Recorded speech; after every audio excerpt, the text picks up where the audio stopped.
what a treat it is to have you twice in 1 week. Oh, stop It's what America loves. Oh, stop pretending and kissing my butt. Well, it's Thursday. I thought you'd be in a better mood today. This is closer to the I'm end. in a perfectly fine mood. All right, good. This is a good mood. This is a this is as good as it gets.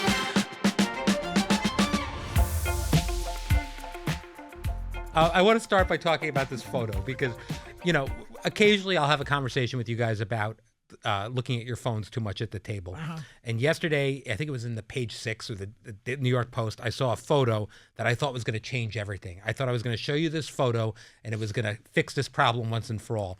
It's all the hosts posing with the vice president, Kamala Harris, right, and everyone's smiling and looking beautiful at the camera, and you're down looking at your phone like this. Well, they took the picture. I didn't tell them to take it at that moment. No, of course not. But I had, for some reason, I thought I would show this to you and it would change your whole thing. You love the photo. You think this is the greatest thing you've ever seen. I'm going to make it big and get one of those companies that you send the picture and they put it in a frame. I love that company. Yeah. That was brilliant. Whoever thought of that. Yeah. And I'm going to put all these pictures in my she shed. All right. Well, I told you. I have one of Barbara Walters with Dr. Kevorkian. That's going up there. Okay. And I have to see what I have. Do you have a she shed already, or are you getting a she shed? I have one, Oh, but I you haven't do? decorated it yet. What kind of stuff do you keep in your she shed? Well, my she shed is where I go without anybody bothering me. Really? So I have a couch. Uh-huh. I have a printer. Mm-hmm. I have a TV set. I'm going to have these pictures on the wall, and I'll see what else I All want. right. Well, so I have like a man cave in my house. So this is the same thing. What do you have in there? I have a lot of autographed sports memorabilia. I've got a big television. I've got an Xbox, and I've got a lot of and I've got a big arcade game. And I go down there when I can't take my daughters or mother or wife. Well, I could put pictures up there that congratulate me the way you just said you did. Well, they're not pictures of me with No, but there are people. pictures of people who signed their picture for you. Yeah, I have like and all jerseys and stuff like that. Yeah, I used to, I like That's sports. a boy thing. It's a boy thing. I don't want any. I have so many pictures of me with famous people. I can't even tell you. Yeah, well, no, I don't hang those up But that's necessarily. boring. I mean, I walk into somebody's house and I see that. I immediately turned off. Okay, well, But if they're funny pictures, right, like Barbara with Kevorkian, then it goes up there. I have a photo of me handcuffed to George Clooney. That's kind of funny. That's a good one. That That's I would good. put up there. Yeah, that's pretty good. But just to put pictures up, they say, "Look who I was with." No, I don't have that. I have like footballs that are signed by Tom Brady and Peyton Manning and things like that. Look at you. Yeah. I bet those are worth some cash. Yeah, that's not bad. They all say to Brian on it though, so that kind of gets rid of the worth. Oh. Yeah, and I think about that, but then you never want to ask somebody, "Don't put my name on it so I can make some money." Like it's awkward. Just sign your name. Right. But when you get stuff signed, you get books signed all the time. For my grandson. Right, but you always get the name on it. I do. It says to Luca, but Yeah. he may or may not. And the kid is starting to get hip to eBay. Oh, so you think he's taking Nana's stuff and putting it on eBay? I give him all the memorabilia. Everything I have, he can have it. What if he starts selling your stuff as like, Joy Behar's personal things and, I do notice, I have a room that I made into a closet in this house that I'm now getting rid of. Yeah. And he goes in there. And I said, "What are you looking for?" "Nothing." He's looking for like a pair of Gucci sunglasses Sure. that I might have inherited from one of my... No, I mean, you're a very cool Nana to have. I think that's pretty good. Yeah. All right, so I'm going to spare you from politics today, except for this one thing I wanted to bring up. On the show today, we had the very funny Hassan Minhaj, and he was talking. He asked you guys the question of whether we would have Trump on the show or whether we invite Trump on the show. And some of you, We've had him on the show. We've had him on the show, but not since he became the menace that he is. Well, actually, we did have him once on the phone since he ran for president. In the very beginning, Yeah. when he came down that escalator. Yeah, he had already become. And I remember thinking, listen, I saw the guy at the Adele concert at Radio City, Yes. okay? And I said to him, he was sitting with Melania, and I said, "What are you doing? Why are you doing this? Running for president?" "Did you see the poll numbers?" That's all he cares about. Right. Size, poll numbers, Sure. people's genitals. Those are his topics. Yeah, Arnold Palmer. Yeah. Yeah. So it's like, after that, he became this like monster in a certain way, only caring about certain things, calling people names, quoting Hitler. I mean, who needs it? Well, I just wanted to say because some of the people at the table were saying. And I really didn't dislike him at that point. No. But now I do. But you invited him on in the beginning of the year. We've invited him on. You did it on TV. You said he should come on. And, so, I mean, we have invited the President Trump on the show. Look, he's not going to come on any show. He's not going to come on, but we've invited him. Yeah, That's but my you're point. going to ask a legitimate question. Sure. Like, what are you going to do at the border besides build the wall that you never built? Correct. Even Ann Coulter turned on him for that. Yes. What are you going to do with the economy that you're inheriting yet again from a good economy? Are you going to keep it good, or are you going to He's destroy not it? interested in being fact-checked or having real Not at questions all. asked of And him. I agree with you. Because he doesn't know anything. I just wanted to say, because maybe you guys, because the truth is you guys don't book the show. The staff books the show. I work with our bookers to book the show. So Right. the truth is, in fact, we have invited him on, and if he comes on, that'll be great. Invited him. We've invited J.D. Vance. It's 2 weeks to the election. We'll see what happens. Right. All right, moving on. It's been a long morning because we started working on the some elements of our Halloween show. Now, the last podcast you and I did together, it was 2 weeks ago, we talked about the fact we're not dressing up this year. You guys aren't wearing costumes. Good. Sonny's so depressed and upset about it. It's had a different reaction depending on the host, but the press went crazy with this. People were breaking the tradition of 28 years. People are furious. I'm getting angry tweets. Oh, who's writing that?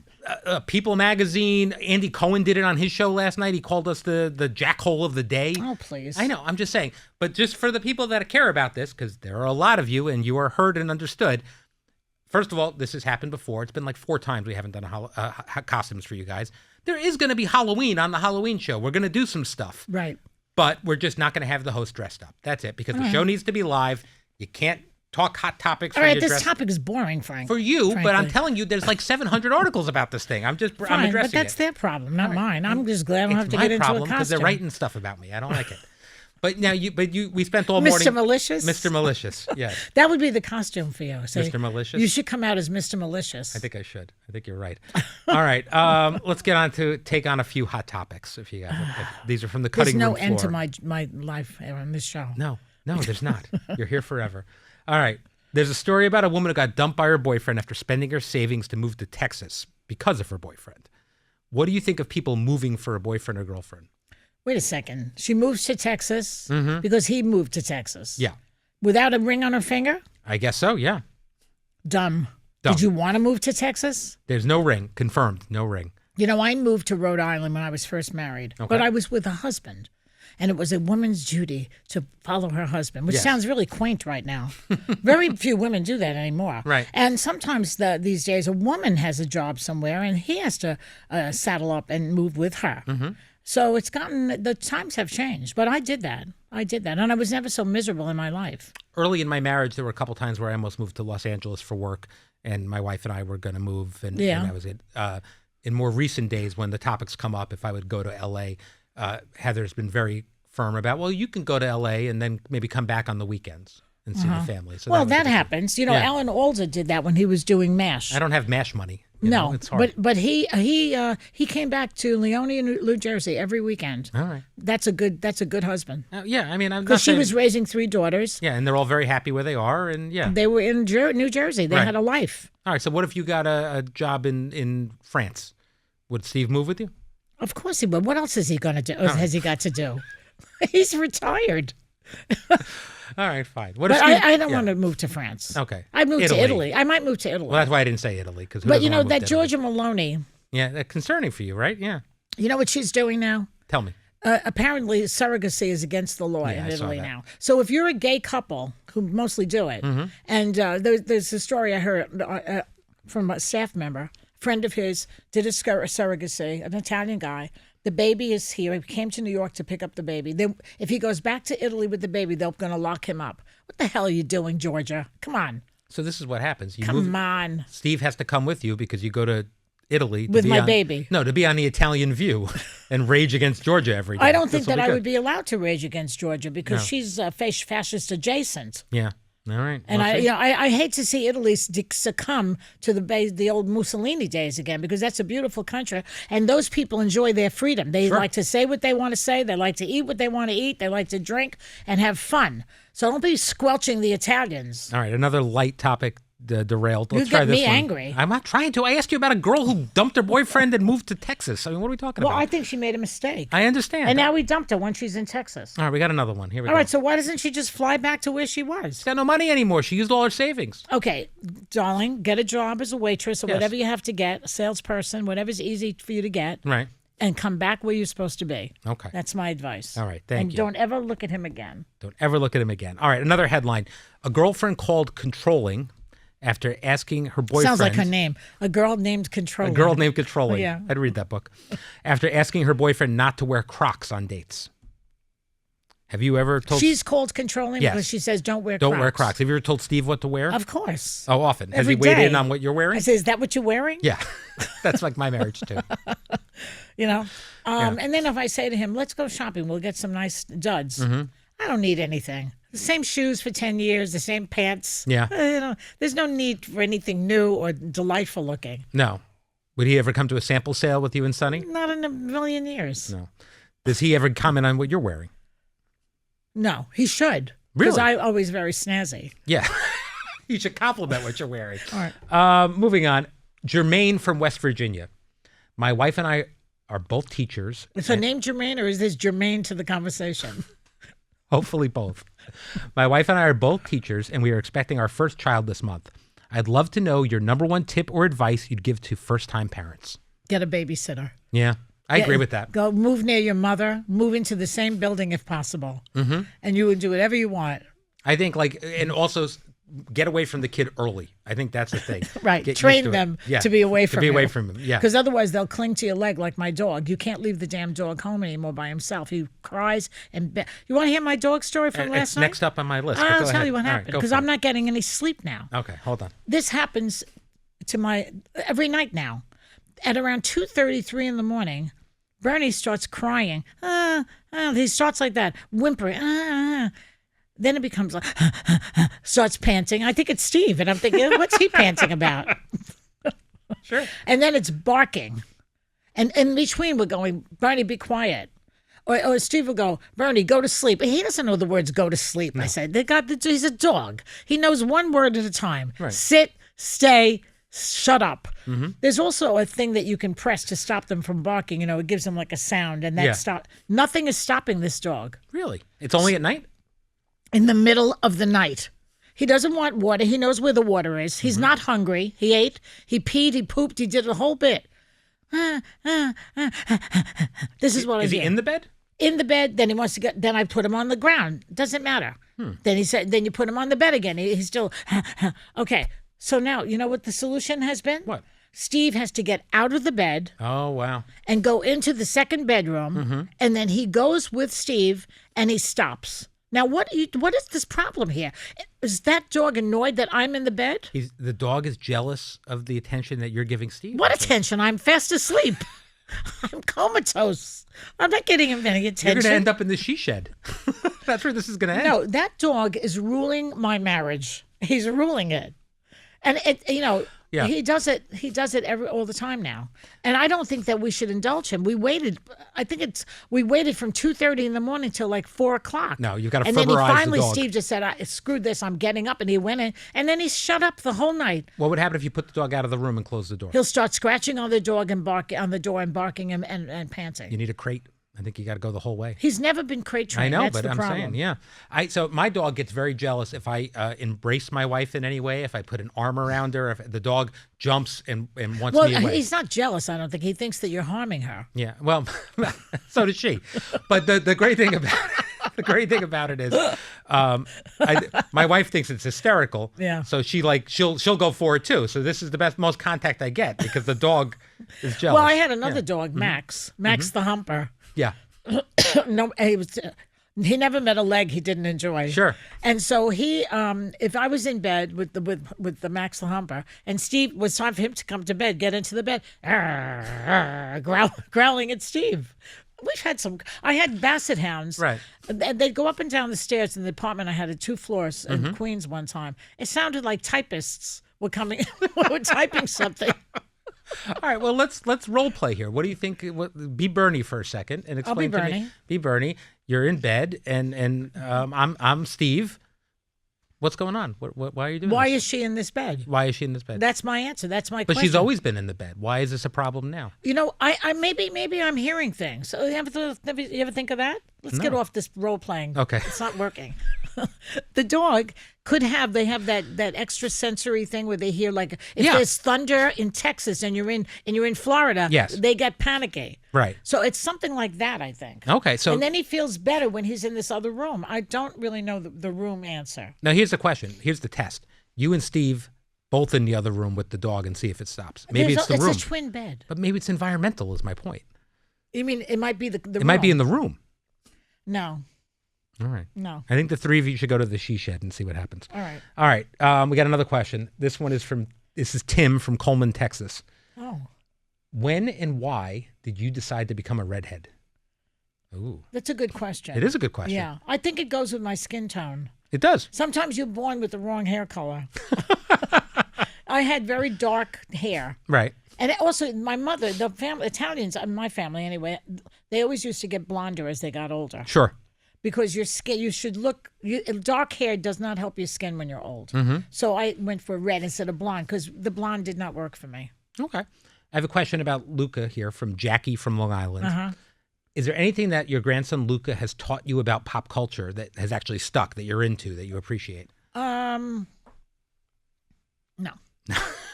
You're not following Drake's tour or anything else? I know, he looks at the rundown. Yeah.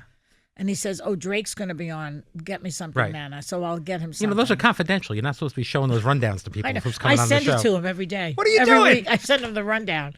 He wanted me to get something from Anna Kendrick, but she didn't have anything to sign or anything. Oh, yeah. I mean, yeah, she's pretty good. He likes her. Yeah, I like her He's too. 13. Why does he like Anna Kendrick? Probably the movie Pitch Perfect.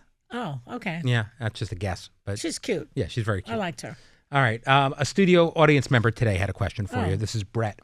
He said, when Barbara Walters first saw you performing at Milton Berle's birthday party before she hired you, what was the topic of your stand-up?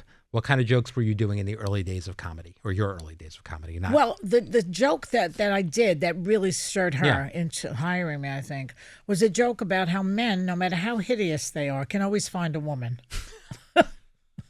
No matter how old, no matter how decrepit, even not attractive, they always have a woman, it seems to me. Take the case of Salman Rushdie. Sure. Salman Rushdie had a fatwa on his head. Yes. They were the Iranians wanted to kill him because of a book he wrote. And they put him in hiding for 10 years, and he managed to get married 3 times while he was in hiding. Yeah. Beautiful women, too. So it was like, who came to the door? The Avon lady? Who did he marry? And anyway, it was kind of that sort of bit. Sure, that's good. That she liked because she was a woman of a certain age, and she could observe that was true. Right. So she said to Regis Philbin, "Who is that woman?" Oh, wow. And Regis said, "Don't you know her? She's got a radio show. She's a New York comedian."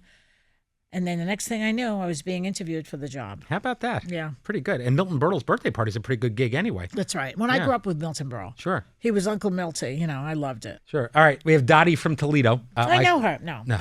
My question is for Joy. When you were starting out as a stand-up comic, this kind of feeds into what we just asked. Yeah. Who were your comedic influences? Who do you? My role model was Robert Klein. Robert Klein, I thought, was very intelligent comedy. He was a school teacher. Right. He'd do material on being a substitute teacher sometimes and how crazy and difficult it was. They'd say, "Can you speak Spanish?" And he'd go, "Sí." And they'd say, "Okay, you're teaching today. You're teaching Spanish." So I loved him. Loved him. And also Jonathan Winters, I thought was very funny, but I didn't do what he did. But Robert Klein, I could do what he did. Right. And there was a woman when I was really young and used to watch the Ed Sullivan Show named Jean Carroll. Do you know who she was? I do, yeah. She was hilariously funny, and all she did was stand there with a suit. There were no gimmicks, and just be funny. And I like that. Yeah. Who do you think is funny now is the other part of the question. I thought that this kid today, Hassan, I liked what he was doing up there. Yeah, I think he's great. very funny. He's great. I love John Mulaney right now. He's really funny. You'd like his stuff, too. Yeah. All right. I think that's all we have today. Okay. How about that? Back to the... The popcorn is up. If you had to choose between the popcorn and the phone, what would the choice be? Now I'm going to have a meeting about how I'm casting my plays. Oh. I heard you. You know what? Can I talk about my plays for a second? Always. Okay. So we're doing them in New York at a theater in the West Side, like 60th and all the way west, called the Mac Theater. It's monologues from women who had got divorced, real stories. Yeah. They gave me their stories. I made them into monologues. We're going to rotate guest actresses. There's some big names in contention for this. I've heard some names being talked about. We're hoping to get some good people. The first 4 weeks will be me, Susie, Tova Felcher, and we're working on the fourth person. Sherry Shepard was going to do it, but she's too busy. She's got her talk show. So then we'll do a second cycle. So actresses, if you're listening, or agents, let us know, because you don't have to memorize anything. Right. Anna Kendrick, if you're listening, Luca would like to meet you. I love Anna Kendrick. Me too. In fact, I would have her in a second. Of course. But she's probably busy. To do theater, you can't, you're making It's a money on commitment. television. Yeah. It's not a money-making operation. Right. I'm hoping to get Rosie O'Donnell to do one, and Whoopi Goldberg. I mean, you're literally just cycling through View hosts now. You got Sherry Shepard, Rosie O'Donnell, Whoopi Goldberg. Well, I start with my friends. Have you tried Star Jones? I mean, we can keep going through this. You think she could act? Sure. I've seen her on stuff. All right, here we go. Thank you for joining me today, Joy. Check our episode description for the number to call or text us. Tomorrow, I'll be back with Anna Navarro, who's going to just attack me for not letting her go to the Taylor Swift concert and making her come to the show on Monday. She's very upset about that. Is that true? Yeah. Well, she had tickets Sunday night to go see Taylor Swift. Where? In Miami, and the concert goes to like 11:30. And I'll take those tickets. It was last Sunday. You missed it's over. It. Yes. And so she might have missed Tim Walsh. She's very mad at me. All right. Tomorrow I'll be back with Anna, and we have Chris Christie on the show, Governor Christie. Yeah, good. Your future husband, and that'll be exciting. So He's my next ex-husband. Exactly. That'll be a great show. Thanks so much. We'll see you tomorrow.